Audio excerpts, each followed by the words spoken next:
यह कहानी महाभारत काल की है। इस कहानी में यह जानेंगे कि संभोग क्रिया में किसे ज़्यादा आनंद आता है। ऐसा कहा जाता है कि पुरुष दिन में कई बार अति क्रिया का आनंद लेना चाहते हैं। वह एक सच्चाई यह भी है कि महिलाएं भी पुरुषों की तरह ही आनंदित होती है। लेकिन सबसे बड़ा रहस्य यह है कि महिला या पुरुष में से इस क्रिया में किसे आनंद मिलता है। शायद आप इस सवाल का जवाब जानकर हैरान हो जाएंगे। महाभारत युद्ध के दौरान मानव जीवन से जुड़े कई पहलुओं की चर्चा की गई थी। युधिष्ठिर को एक सवाल काफ़ी लंबे समय से परेशान कर रहा था। सरसैया पर लेटे मृत्यु की प्रतीक्षा करते भीष्म से उन्होंने यह सवाल पूछा। युधिष्ठिर ने भीष्म से पूछा कि संभोग के दौरान स्त्री पुरुष में से मिलन का सुख किसे ज़्यादा होता है। कौन क्रियाओं के दौरान ज़्यादा आनंद कौन प्राप्त करता है। भीष्म ने उत्तर दिया, इस सवाल का उत्तर देना कठिन है जब तक कि स्त्री और पुरुष का अनुभव किसी को एक साथ ना हो। फिर भीष्म ने कहा, युधिष्ठिर तुम्हारे इस प्रश्न का उत्तर भंगस्वना की कथा के जरिए ही दी जा सकती है।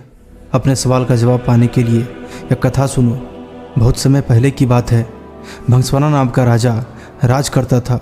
वह न्यायप्रिय और यशस्वी था, लेकिन उसके कोई पुत्र नहीं था। पुत्र की चाह में उस राजा ने अनुष्ठान किया।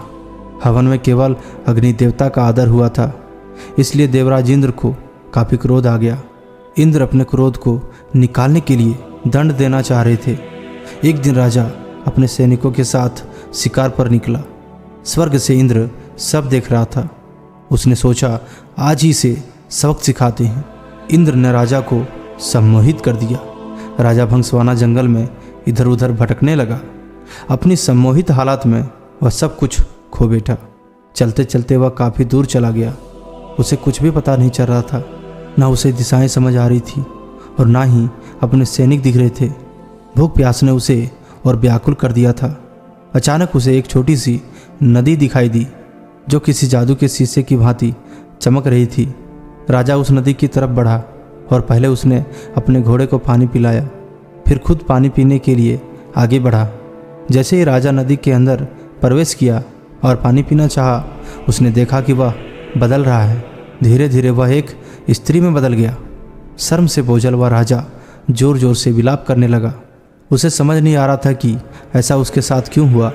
राजा भंगस्वाना सोचने लगा, हे प्रभु, आदमी से औरत बन जाने के बाद मैं राज्य की जनता को क्या मुंह दिखाऊंगा। मेरे यज्ञ से 100 पुत्र हुए हैं, उनका सामना कैसे करूंगा। क्या कहूंगा मेरी रानी से। महारानी जो मेरी प्रतीक्षा कर रही है, उनसे कैसे मिलूंगा। मेरे पौरुष के साथ साथ मेरा राजपाट सब चला जाएगा। स्त्री के रूप में जब राजा वापस पहुंचा तो उसे देखकर सभी लोग हैरान रह गए।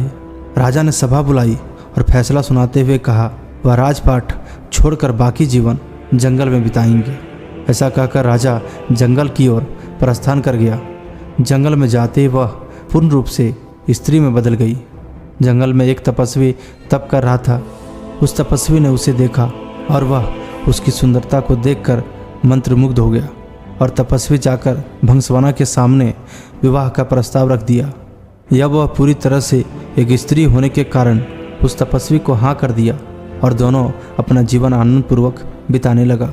लेकिन उस तपस्वी को यह नहीं पता था कि वह पहले एक पुरुष था। भंगस्वाना ने उस राज को अपने मन के अंदर ही दबा दिया और फिर तपस्वी के आश्रम में जाकर रहने लगी, जिनसे उसने कई पुत्रों को जन्म दिया। अपने उन पुत्रों को वह अपने पुराने राज्य में ले गई। यज्ञ से हुए बच्चों से कहा, तुम मेरे पुत्र हो। जब मैं एक पुरुष था और अब मैं एक स्त्री हूँ। ये सभी तुम्हारे भाई हैं। तुम लोग मेरे राज्य को मिलकर संभालो। उसके बाद सभी भाई मिलकर रहने लगे। सबको सुख से जीवन व्यतीत करता देख देवराज इंद्र को गुस्सा आ रहा था। उनमें बदले की भावना फिर जागने लगी। इंद्र सोचने लगा कि राजा को स्त्री में बदलकर मैंने उसके साथ बुरे की जगह अच्छा कर दिया है। ऐसा कहकर इंद्र ने एक ब्राह्मण का रूप धरा और पहुंच गया राजा भंगस्वाना के राज्य में। वहां जाकर उसने सभी राजकुमारों को भड़का दिया। इंद्र के भड़काने की वजह से सभी भाई आपस में लड़ पड़े और एक दूसरे को मार डाला। जैसे ही भंगस्वाना को इस बात का पता चला तो वह व्याकुल हो उठा और रोने तड़पने लगा। तपस्वी को इस बात का पता चला तो तपस्वी को बहुत ही आश्चर्य और दुख हुआ।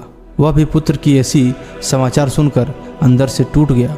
ब्राह्मण के रूप में इंद्र राजा के पास पहुंचा और पूछा कि वह क्यों रो रही है। भंसवाना ने रोते रोते पूरी घटना इंद्र को बताई तो इंद्र ने अपना असली रूप दिखाकर राजा को उसकी गलती के बारे में बताया। इंद्र ने कहा, क्योंकि तुमने सिर्फ अग्नि को पूजा, मेरा अनादर किया, इसलिए मैंने तुम्हारे साथ यह खेल रचा। यह सुनते ही भंसवाना इंद्र के पैरों में गिर गया और अपने अनजाने में किए अपराध के लिए क्षमा मांगी। राजा की ऐसी दयनीय दशा को देखकर इंद्र को दया आ गई। इंद्र ने राजा को माफ करते हुए अपने पुत्रों को जीवित करवाने का वरदान दिया। इंद्र बोले, हे स्त्री रूपी राजन, अपने बच्चों में से किन्हीं एक को जीवित कर लो। भंसवाना ने इंद्र से कहा, अगर ऐसी बात है तो मेरे उन पुत्रों को जीवित कर दो जिन्हें मैंने स्त्री की तरह पैदा किया है। इंद्र हैरान हो गए। इसका कारण पूछा तो राजा ने जवाब दिया, हे इंद्र, एक स्त्री का प्रेम एक पुरुष के प्रेम से बहुत अधिक होता है, इसलिए मैं अपनी कोख से जन्मे बालक का जीवन दान मांगती हूँ। राजा के सभी पुत्रों को जीवित कर दिया। उसके बाद इंद्र ने राजा को दोबारा पुरुष रूप देने की बात की। इंद्र बोले, तुमसे खुश होकर हे भंसवाना, मैं तुम्हें वापस पुरुष बनाना चाहता हूँ। पर राजा ने साफ मना कर दिया। स्त्री रूपी भंसवाना बोला, हे देवराज इंद्र, मैं स्त्री रूपी में ही खुश हूँ और स्त्री ही रहना चाहता हूँ। यह सुनकर इंद्र उत्सुक हो गए और पूछ बैठे कि राजन, क्या तुम वापस पुरुष बनकर अपना राजपाट नहीं संभालना चाहते?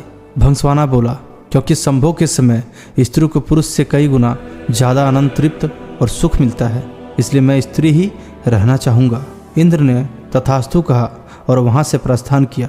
भीष्म बोले, हे युधिष्ठिर, यह बात स्पष्ट है कि स्त्री को संबंध के समय पुरुष से ज़्यादा सुख मिलता है और स्त्री पुरुष से कई गुना संवेदनशील होती है। यह कहानी आपको कैसी लगी हमारे कमेंट सेक्शन में जाकर ज़रूर कमेंट करें। साथ ही चैनल में नए हैं तो मेरे चैनल को सब्सक्राइब कर लें और बेल आइकन को दबाना ना भूलें ताकि आप तक वीडियोज़ की नोटिफिकेशन पहुंचते रहे। धन्यवाद।